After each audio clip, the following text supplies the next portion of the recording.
జనరల్గా ప్రతి మనిషి స్నేహం, ప్రేమ అనేటువంటి నమ్మకాల మీద నడుస్తూ ఉంటాడు. మన మనుషులలో ఎక్కువగా ఒకరితో ఒకరికి అవసరాలు కూడుకున్నటువంటి స్నేహాలు, బంధాలు, రిలేషన్స్ అనేవి నడుస్తూ ఉంటాయి.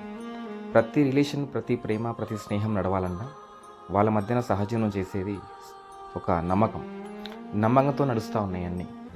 కానీ స్నేహితులలో మంచి వాళ్ళు ఉంటారు, చెడ్డ వాళ్ళు ఉంటారు. కానీ నీ బద్ధశత్రువు ఎవరైనా ఉన్నారంటే నీ పూర్వంలో ఉన్న నీ మంచి మిత్రుడే, నీ బెస్ట్ ఫ్రెండే ఉంటాడు. ఎందుకంటే ఫర్ ఎగ్జాంపుల్ ఒక సిట్టింగ్ కూర్చున్నప్పుడు సిట్టింగ్లో దగ్గర డబ్బులు ఉండవు. అట్లా వాడు అదేసారి ఒక 3-4 సార్లు అదే సిట్టింగ్లలో డబ్బులు ఇవ్వకుండా కూర్చుంటే నెక్స్ట్ టైం అతన్ని ఆ సిట్టింగ్ నుంచి తప్పిస్తాను. వాడు ఎప్పుడొచ్చినా డబ్బులు ఇవ్వరా, నా దగ్గర డబ్బులు లేవు అని పక్కన పెట్టేద్దాం అనుకుంటాను.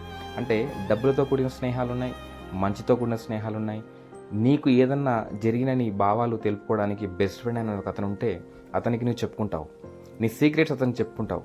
కానీ నీ ఏదో ఒక రోజు నీకంటూ సీక్రెట్ లేకుండా చెప్పినటువంటి వాడే నీ శత్రువుగా తయారవుతాడు.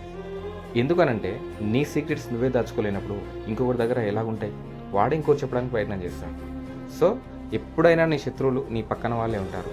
నీ పక్కన ఉన్న నీ శత్రువులే నీ పిల్లలకు సైట్ వేస్తుంటారు, నీ సిస్టర్లకు సైట్ వేస్తుంటారు. నీ యొక్క హావభావాలు, నీ యొక్క వీక్నెస్లు అన్నీ వాళ్ళకి తెలుస్తాయి. So be careful your friends.